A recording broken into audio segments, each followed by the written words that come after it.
So this week I had 1, 2, 3, 4, 5. I did get 7. Okay. So the first one I want to bring up is the one that I unboxed last week, and that would be the Magnus Adom.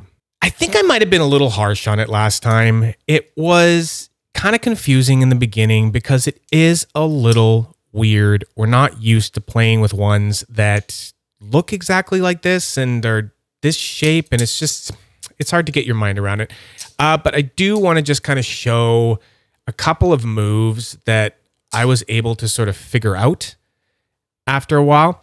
So one of them is that you kind of have to figure out how to hold the bottom part, and then you can get this sort of one-click sort of thing going on here. So I would just kind of sit there and I'll just play with it like that. Now this is all with the O-ring still out, so it's a little crunchier.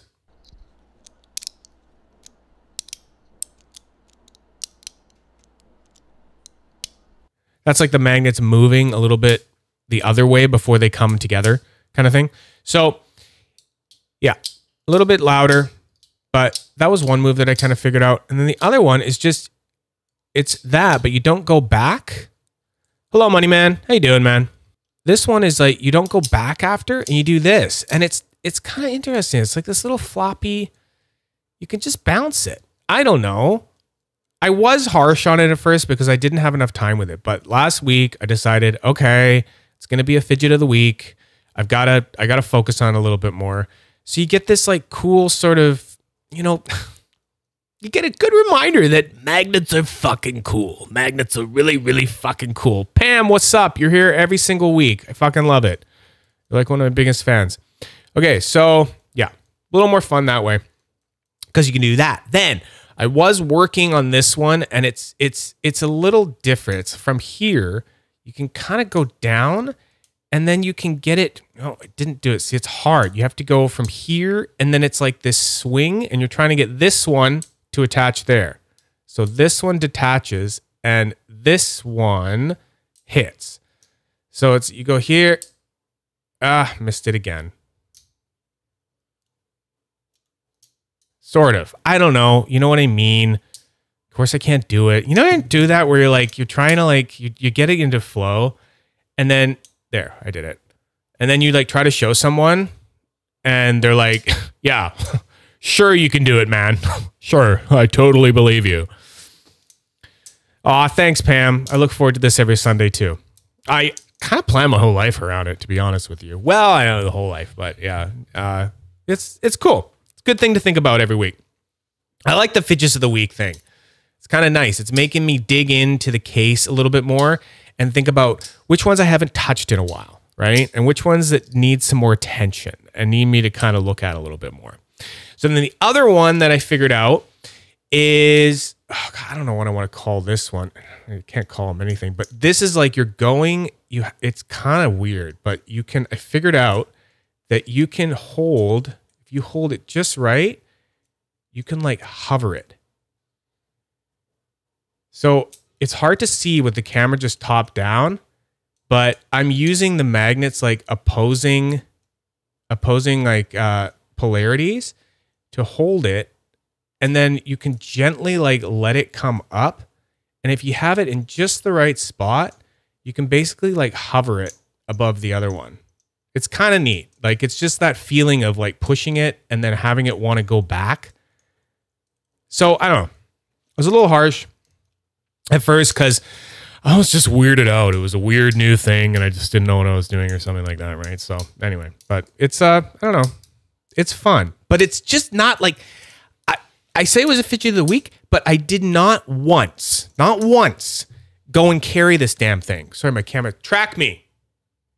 Track me. Good boy. Good boy. Sorry, I had to tell my camera to track me. Now I'm tracking. It's better. Okay. It's pissing me off. I was like not in the center of the frame. So yeah, I did not carry this thing. Could not carry it. Just too afraid of dropping it. It's like, it's not really the magnet strength. It's just, I don't know. It's floppy, and I'm not great at it. And yeah, so I never carried it out like on a dog walk or anything like that. But yeah, I was messing around with it. So that is one. That is one of the fidgets of the week. Speaking of ones that I haven't touched in a while, oh my fucking Lord, this one. So we're gonna get back to chat here. What's chat saying? Hey, first time while catching the stream. Thanks, man. Hey, Ian. Perfect. Glad you're here. Money Man, I learned about this channel from my friend. Cool. That's good. And you know what? That being said, share this with your friends, okay? Let people know. Because here, we're just hanging out. We're playing with fidgets. Grab a drink, grab a fidget. Let's chill out. Let's talk about fidgets. Let's get nerdy. That's the whole vibe I want to get going. Chill, fidgets, hanging. Good. So this is the very first spinner that I ever bought that is like a premium spinner, kind of thing. No, it's the first spinner I ever bought with my own money ever. So one thing that's amazing about it, and I never knew when I opened it up, it was going to be this, but it's fucking 360.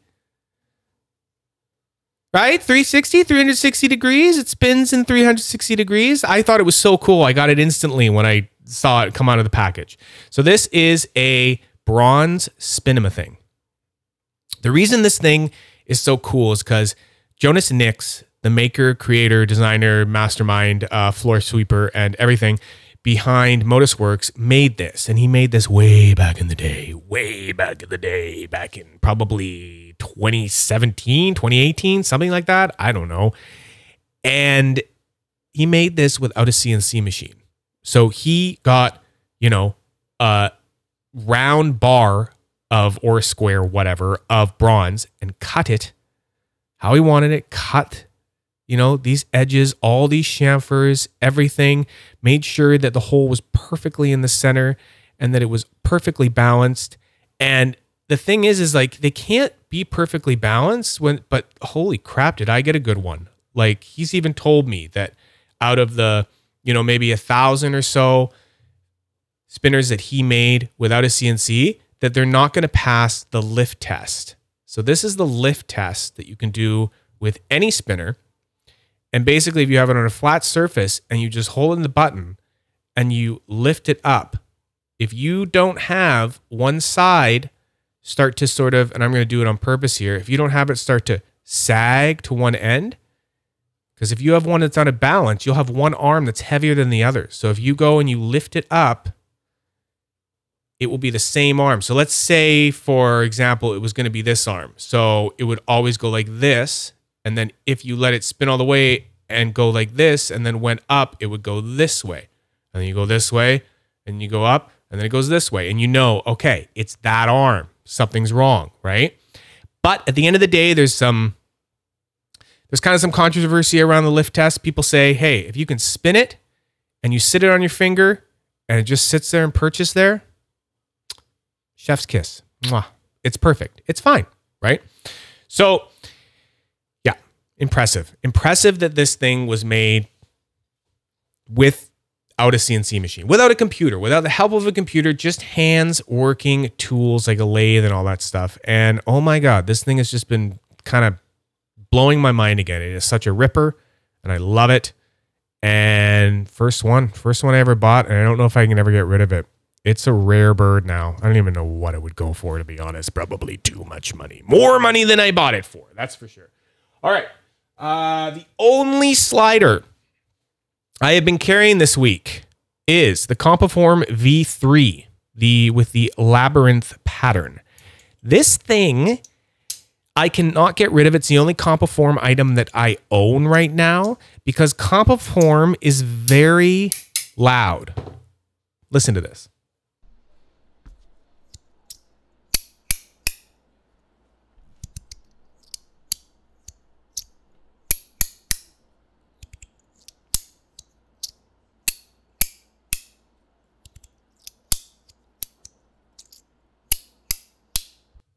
That is what Compaform does. Compaform makes loud shit. And it's one of the biggest sort of complaints that I've heard about Compaform, if you can call it a complaint, because it's something that I've heard of other people selling all of their Compaform because it's literally hurting their ears. This thing, It's so loud that I was carrying it. I was going for dog walks. I go on dog walks a lot every day, and I'll, you know, take sometimes 2 Fidgets with me, 1 or 2. And I took this one with me, and I go down to the beach, and there's a dock down there, right? And I'm going down there, and I'm standing there with my dog, and it's near the ocean there, near the dock.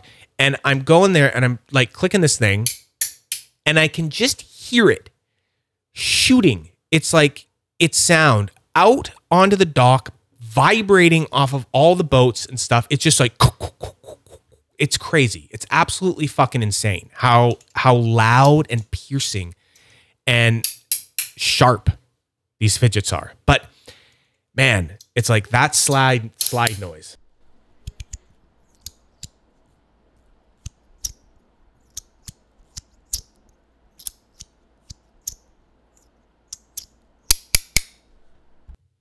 It's the titanium. It's the titanium, and it's how these plates are, these opposing wavy lines, and they just don't degrade. It's weird. It's all titanium. It doesn't really scratch up.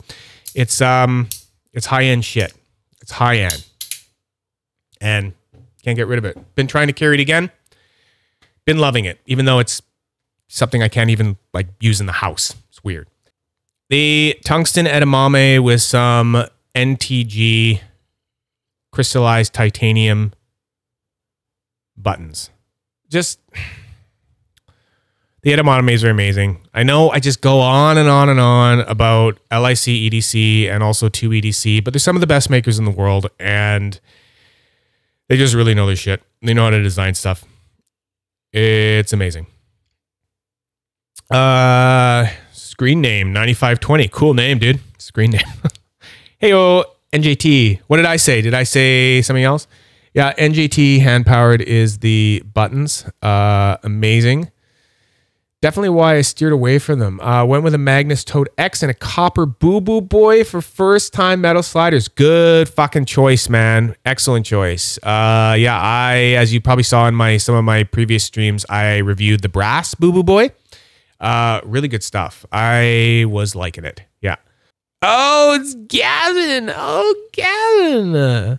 Personal profile. Oh, keeping it creepy. Nice. Just screen name 9520. That's super low key. Love that. No one will ever know, man.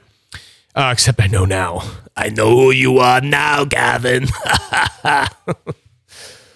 Nice buttons. They are nice. They're fucking so good. I fucking love NJT. And he doesn't do custom buttons anymore for some reason. We just, I hate it. You know, sometimes it's like, it's great. It's great to get that information out there, and it's great to like tell you all what's the cool shit is. But I swear to God, I'm not trying to toot my own horn here, but sometimes I tell you guys what's cool, and then fuck, then you can't get it anymore. It's like I'm like, oh, this is so good, and then everyone's getting it.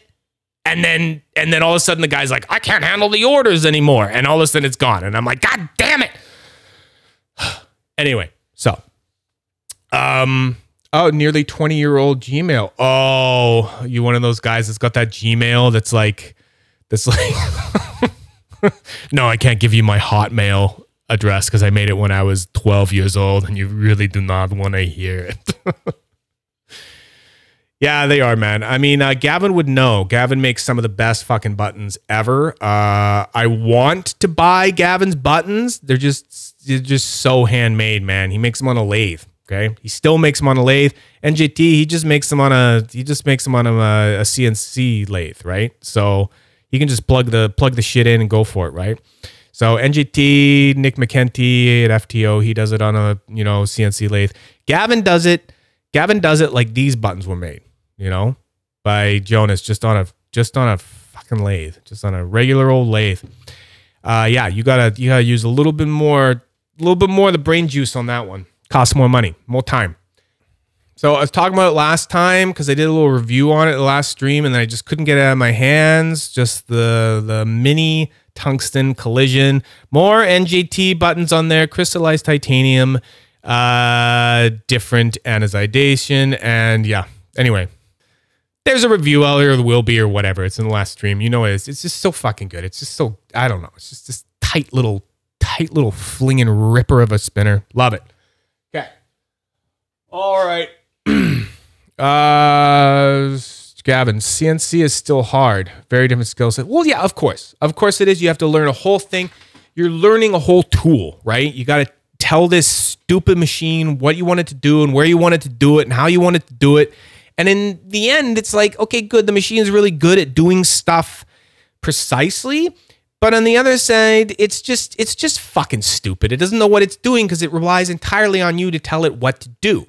So coming from a point of view, when I'm not here hanging out with you guys and stuff throughout the week, I am a journeyman carpenter and I basically just build buildings and stuff. And when it comes to the point where like sometimes you're coming up against like, oh, do I want to spend all this time to go get this tool working to do this thing, you know, or do I just want to do it like by hand? Like a good example is like, oh, the battery in my nail gun ran out, you know, and then you sometimes forget I have fucking nails in my tool belt. Why don't I just grab one and use my hammer and put it in, right? And it's, I don't know. Once it's like, okay, it's easier, it's faster, good and stuff. But on the other hand, it's like, sometimes you want control. Sometimes you want some more control. All right, so Scam Designs. Still one of the weirdest names for like the original ever spinner, Scam. His name's Scott McCoskey, so my only guess is it's CSC Scott. Maybe his middle name starts with A and then M McCoskey. I don't know yet. I do want to ask him, but Scam Designs. So he makes the Torx bar, and he's made the Torx bar since the beginning dawn of time, I think since like 2012. He has a patent on them. They're fucking amazing, okay? And I have been trying this one with other buttons, and I came back to its original buttons, and oh my fucking God, it's just like, it's just perfect. It's just perfect that way. I don't even think I need the other buttons. Like it's a tricky one.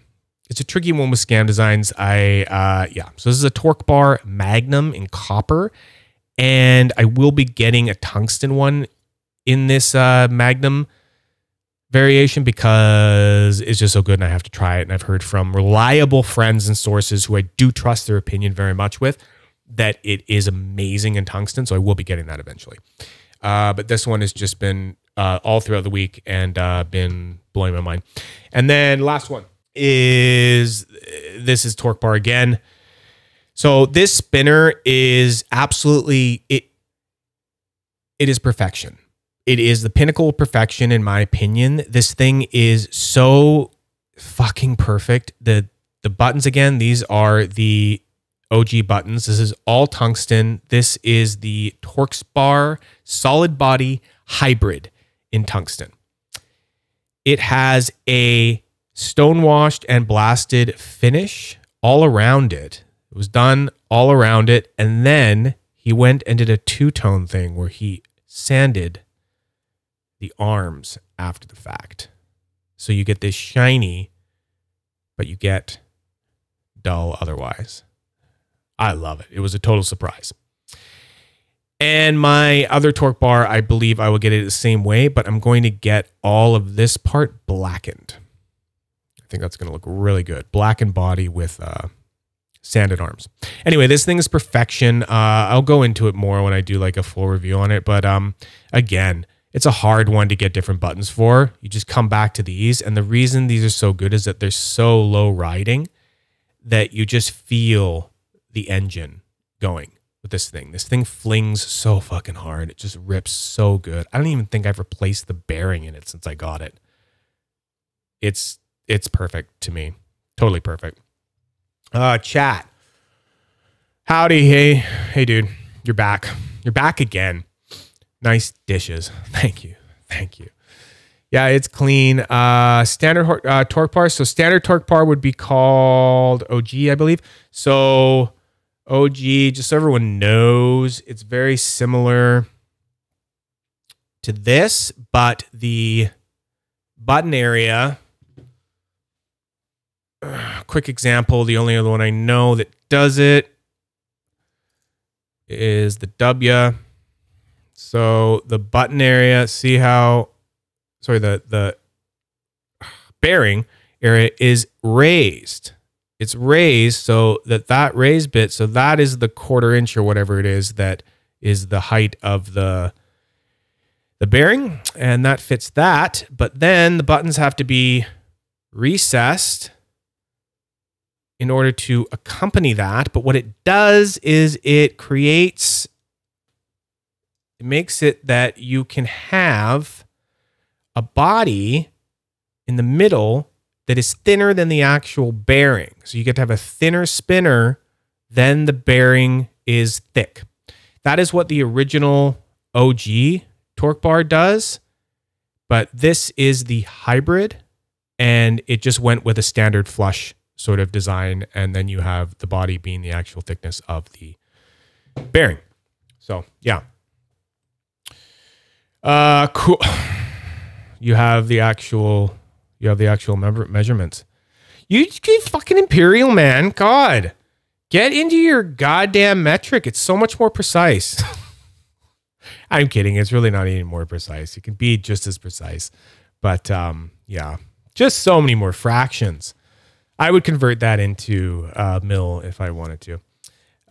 Creates higher moment of inertia as well. Do you mean like it hangs at the peak of the warp so that the rate of deceleration is less? Is that what you're trying to say? Is that like a nerdier way of saying it from my point of view? I don't know. Anyway, that is Fidgets of the Week. Fidgets of the Week. Let me just quickly throw these onto the tiered thing for you guys so you can know how I feel about them. Okay, that's the top one if you can't tell. Middle, bottom. Okay, best, middle, least. But they're all good. So, legendary.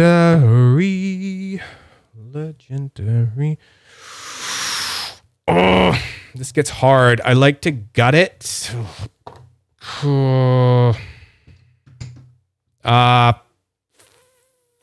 is hard. I try to do this really fast, but then this one is, there's a lot of good.